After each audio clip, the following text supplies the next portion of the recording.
갑자기 정숙 씨가 풋하고 웃었습니다. 이 남자 너무 귀여워. 어쩜 이리 귀여울까? 하면서 손을 뻗어 내 입술을 터치했습니다. 그러면서 일어나 내 옆으로 자리를 옮겼습니다. 그리고 내 귀에 입을 대고 축축히 속삭였습니다.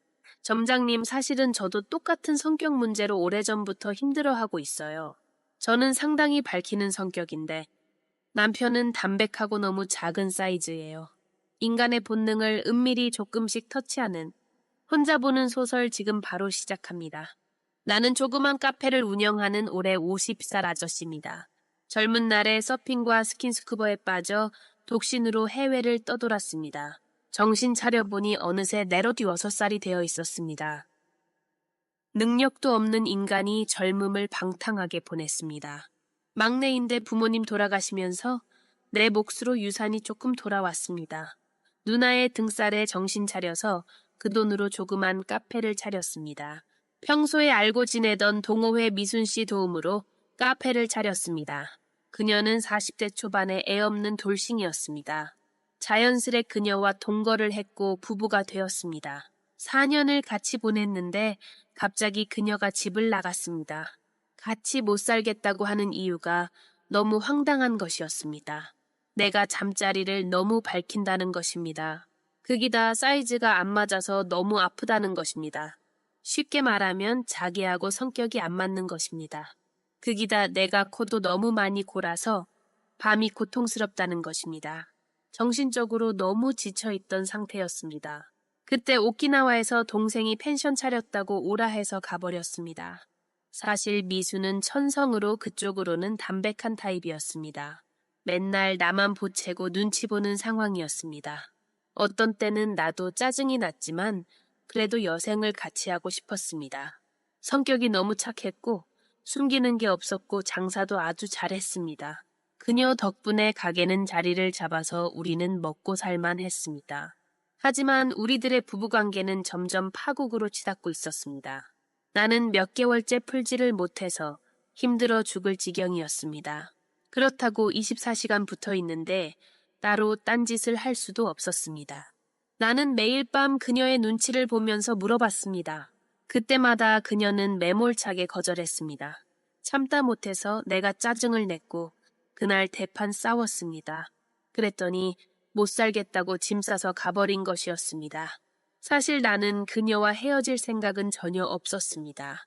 서로 밤이 안 맞으면 참고 살면 된다고 생각했습니다. 이 나이에 절대 그녀와 같은 짝은 만날 수 없다고 생각했습니다. 나와 같은 생각일 거라고 믿은 그녀가 떠나버린 것입니다. 나 홀로 덩그러니 가게에 남았습니다. 혼자서 가게를 하니 죽을 맛이었습니다. 가게는 단골이 많아서 바쁠 때는 혼자 하기가 너무 벅찼습니다. 손님들도 그녀의 부재에 대해서 궁금해했습니다. 그렇게 한 달이 흘러서 도저히 안 되겠다 싶어서 알바를 뽑았습니다. 하지만 알바생은 자주 그만두고 관리하기도 너무 힘들었습니다. 그렇게 알바생이 자주 바뀐 어느 날 아줌마가 알바를 하러 왔습니다. 40대 중반으로 대학생 딸이 있는 참한 가정주부였습니다. 젊은 애들한테 지쳐있던 차에 어서 오시라고 받았습니다. 남편이 실직이 돼서 알바 구한다고 해서 왔다는 것입니다. 짧은 파마머리 중키의 미인인 아줌마였습니다. 내가 좋아하는 타입으로 첫눈에 반한다고 할까 그 정도였습니다. 카페는 처음이라 일이 익숙하지 않아 조금 걱정이랍니다. 걱정하지 마세요. 편하신 대로 하면 됩니다. 저하고 둘이서 하기 때문에 제가 잘 가르쳐 드릴 테니 걱정 마세요. 내일 아침 10시에 나오시면 됩니다. 그녀는 밝게 웃으면서 내일 오겠다고 갔습니다. 그 다음날 그녀는 밝은 얼굴로 활기차게 출근했습니다. 그 모습 보니 가게가 좀 안정되겠구나 하고 마음이 놓였습니다. 알바 아줌마 정숙 씨는 금방 가게 일에 적응을 했습니다. 한 달도 안 돼서 정숙 씨에게 가게를 맡겨도 될 정도였습니다. 집안 살림을 야무지게 잘해서 그런지 가게 일도 아주 야무지게 잘했습니다. 금방 3달이라는 시간이 후딱 흘렀습니다. 정숙 씨는 밝고 상냥한 태도로 정말 가게 일을 잘했습니다. 마치 내 가게처럼 해서 그동안 미순 씨의 공백을 다 메꾸었습니다. 우리는 아침에는 모닝커피를 한잔하면서 이런저런 이야기를 했습니다. 그날 장사 이야기도 하지만 자연히 개인사도 이야기하게 되었습니다. 정숙 씨 남편은 평범하고 성실한 직장인 타입이랍니다. 갑자기 회사가 도산을 해서 지금 열심히 직장을 찾고 있답니다. 아파트 대출금 갚기 위해 정숙 씨도 일을 해야 하는 형편이랍니다. 정숙 씨는 미순 씨 이야기를 단골을 통해서 대충 들은 모양입니다. 나는 이제 여유를 찾아 몸과 마음이 편안해졌습니다. 그러자 그동안 참았던 본능이 고개를 쳐들었습니다. 그전같이 혼자 위로하는 것 이외에는 별다른 방법이 없었습니다. 하지만 이번에는 조금 다른 게 가끔씩 정숙 씨 생각도 합니다. 하루는 가게에서 대청소를 했습니다. 제가 위에 선반을 닦고 있는데 밑에서 쇼케이스를 청소하던 정숙 씨가 갑자기 제 바지를 유심히 보고 있었습니다. 내 바지에 뭐가 묻었나 싶어서 아래를 쳐다봤습니다. 그때 브이넥 니트 사이로 하얀 봉글한 물체가 그대로 보였습니다. 순간적으로 만지고 싶은 충동을 느꼈습니다. 그러다 보니 아래쪽이 반응이 와서 불룩해졌습니다. 이 순간들이 적나라하게 영화처럼 그녀에게 보여졌습니다. 나는 놀래서 슬그머니 그 자리를 떠나 다른 쪽으로 갔습니다. 그녀는 태연하게 그 장면을 다 관람하고 말았습니다. 어느 날 모닝커피 한잔 하면서 그녀가 물었습니다. 점장님 같이 부드럽고 자상하신 분에게 무슨 불만이 있다고 집을 나갔나요? 제가 처음 왔을 때부터 지금까지 거의 4달이 다 갑니다. 저는 점장님 한 번도 짜증내는 거 본 적 없어요. 가게 장사도 잘 되고 점장님도 완전 좋으신데 무슨 불만이 있어서. 정숙 씨는 도대체 이해가 안 간다는 표정으로 말했다. 감사합니다. 정숙 씨 저를 좋게 봐주셔서 사실대로 말할까 하다가 그 정도 사이는 아니다 싶었습니다. 그리고 나는 다른 주제로 이야기를 돌렸습니다. 둘이서 좁은 공간에서 생활하다 보니 자연스럽게 터치가 자주 납니다. 그때마다 바지가 불룩해지는 장면이 연출되고 정숙 씨는 관람합니다. 어떤 때는 정숙 씨가 의도적으로 그런 장면을 만드는 것 같았습니다. 스릴 있는 몇 달이 지나는 동안 정숙 씨와 나는 아주 친해졌습니다. 내 혼자 산다고 그녀는 여러 가지 반찬을 챙겨주었습니다. 나도 매달 월급 때는 고맙다고 항상 그 이상 성의를 표했습니다. 나는 정숙 씨가 너무 좋아서 최대한 그녀의 기분을 맞춰주었습니다. 같이 일한 지 반년이 훌쩍 넘어서 우리는 너무 친해졌습니다. 가게 단골 손님들이 내가 정숙 씨와 재혼했다고 소문이 날 정도였습니다. 어느 월급날 정숙 씨가 보너스 너무 많이 주신다고 술 한잔 산다고 했습니다. 동네 삼겹살집에서 소주를 한잔 했습니다. 그리고 남편이 지방 가서 늦게 온다고 2차로 맥주를 했습니다. 2차로 간 맥주집에서 정숙 씨가 또 미순 씨 이야기를 꺼냈습니다. 자기는 미순 씨가 왜 떠났는지 너무 궁금하다는 거예요. 점장님은 몸도 건장해서 밤일도 잘하실 것 같다고 오바까지 하면서 자기 남편은 부실해서 밤일도 잘 못한다고 농담도 했습니다. 그때서야 나도 이제는 말해야 되겠다 싶어서 말을 꺼냈습니다. 사실 부끄러운 이야기라서 말을 안 하려고 했는데 그러자 그녀가 눈을 동그랗게 뜨면서 뭔데요 하면서 바짝 다가선다. 사실은 저하고 와이프하고 성격이 맞지 않아서 아내가 떠났습니다. 성격이란요. 아니 점장님 같은 부처님이 어디 있다고. 아니요 그 성격 말고 부부끼리 하는 밤일 성격. 네 하고 그녀는 완전 놀란 표정이다. 밤일 완전 잘하실 것 같은데. 그게 너무 좋아하고 너무 잘해서 탈이 났습니다. 저하고 와이프하고 속궁합이 안 맞습니다.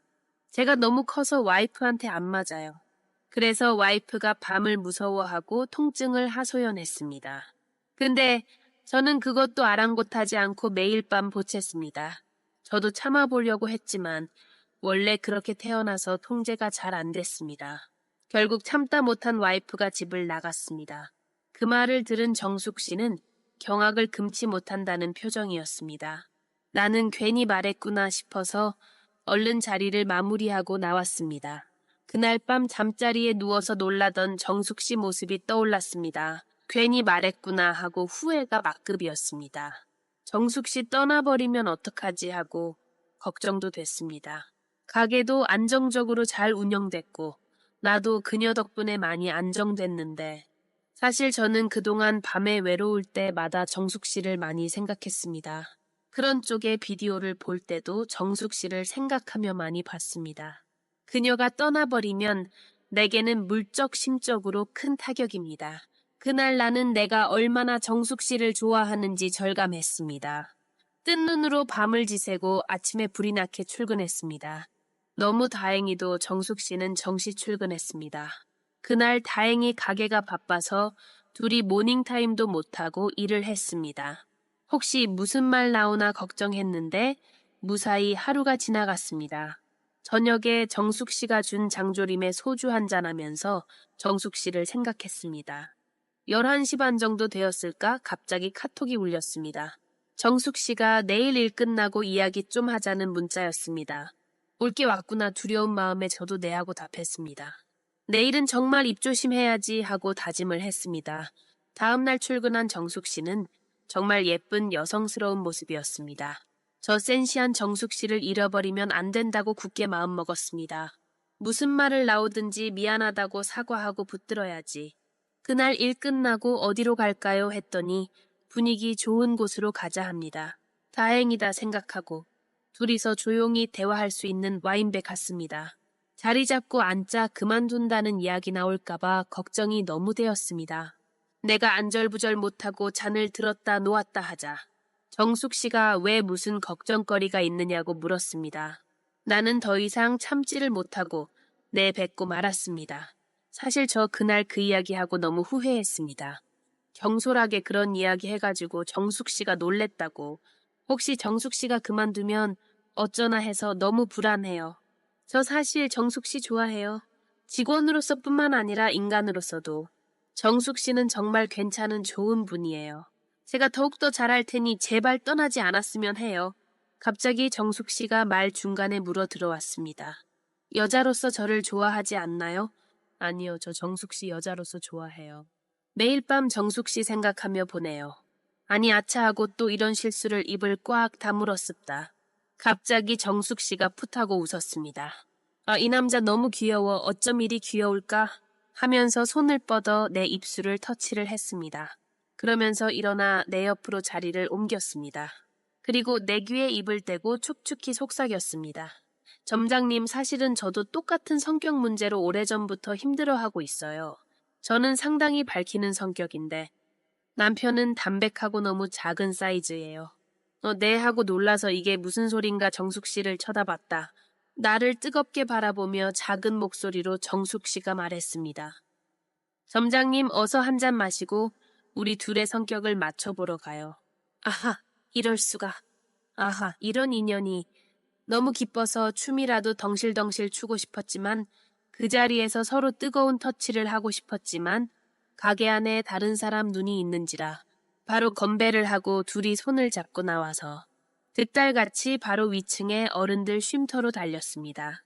우리는 1분 1초가 아깝다는 듯이 성격을 맞추어 왔습니다. 아, 이럴 수가 정말 맞았습니다. 우리는 완전히 인너궁합이 맞는 밤성격 커플이었습니다. 정숙 씨는 드디어 자기 짝을 찾았다고 들뜬 고성으로 답해왔습니다. 그놈의 성격 때문에 그렇게 평생 괴롭히더니 드디어 성격이 맞는 짝을 찾았습니다. 인생은 이래서 포기하지 않고 끝까지 살아봐야 합니다. 우리는 그날 3번 줄의 성격을 맞춰봤습니다. 맞출 때마다 정말 완벽한 검과 검집었습니다. 정숙 씨는 바깥 양반이 지방에 가서 안 오는 그날을 골랐답니다. 오늘 성격 맞춰보려고 잘 꾸미고 화장하고 왔다 합니다. 그전부터 불룩하게 솟아오른 모양을 보고 자기 사이즈라고 생각했대요. 그런데 그저께 그 말을 듣고 속으로 너무 놀랬대요. 사이즈 맞는 남자 만나서 원 없이 풀어보는 게 자기 로망이었대요. 근데 그 남자가 평소에 좋아하던 점장님이라니 그 인연에 너무 놀랬대요. 너무 좋대요. 그리고 절대로 나와 헤어지고 싶지 않대요. 그날 이후로 우리는 둘이 잘 살기 위해 여러 가지 의논을 했습니다. 결과 우리는 완벽한 계획을 세웠습니다. 우리는 그 성격뿐 아니라 이 성격도 잘 맞는 커플이었습니다. 정숙 씨는 사랑에 올인하는 무모한 성격은 아니었습니다. 정숙 씨는 환타지 세계짝과 리얼 세계짝을 분리시켰습니다. 가게는 앞으로 12시에 문 열고 정숙 씨는 10시에 우리 집으로 출근한다. 집이 오피스텔이라 비교적 사생활 보호가 잘 됩니다. 아침 2시간 동안 우리 환타지 커플은 매일 성격을 맞추어 본다. 우리는 주말 빼고 매일 다양한 방식으로 성격을 맞추었습니다. 가게는 정숙 씨를 수익을 나누는 동업자로 승격시켰습니다. 나는 1년에 한 번씩 한 달 정도 오키나와로 서핑 여행을 떠난다. 나와 정숙 씨는 욕심내지 말고 이대로 지키면서 살자고 굳게 맹세했습니다. 우리는 이 성격도 맞고 저 성격도 맞아서 행복하게 잘 지내고 있습니다. 평생 즐기던 서핑과 스쿠버 하러 오키나와에 지금 왔습니다. 여기 와서 미순 씨도 만나서 서로 잘 화해를 했습니다. 이제 내일 그리운 정숙 씨가 있는 한국으로 갑니다. 카톡으로 정숙 씨께 문자를 보냈습니다. 그리운 밤의 여왕님, 저 내일 드디어 갑니다. 무려 한 달을 혼자 해결한다고 힘들어 죽겠습니다. 바로 문자가 들어옵니다. 보고 싶어 죽겠어요, 밤의 황제님. 저는 더 죽겠어요. 매일 밤 밑에 한강이 흐르고 있네요. 드디어 모레 아침에 성격 맞춰보러 갈게요. 하하하하, 인생 뭐 별거 있나요? 즐겁습니다. 이만하면 인생 대성공이지. 좋아하는 커플이랑 매일 성격 맞춰보고 적당히 잘 되는 가게 좋은 파트너랑 같이 운영하고 혼자 살기 딱 맞는 자가 오피스텔 하나 있고 1년에 한 번 취미생활하러 외국 가고 내 수준에 이 정도면 대만족입니다. 절대 더 이상 욕심내지 않으렵니다. 이대로 살다 가렵니다. 오늘의 이야기는 여기까지입니다. 구독자 여러분 한 주를 편안하게 마무리하십시오. 제 이야기가 구독자분들의 피로를 씻어주는 따뜻한 한 잔의 차가 되기를 바랍니다. 구독과 좋아요 꼭 좀 부탁드립니다.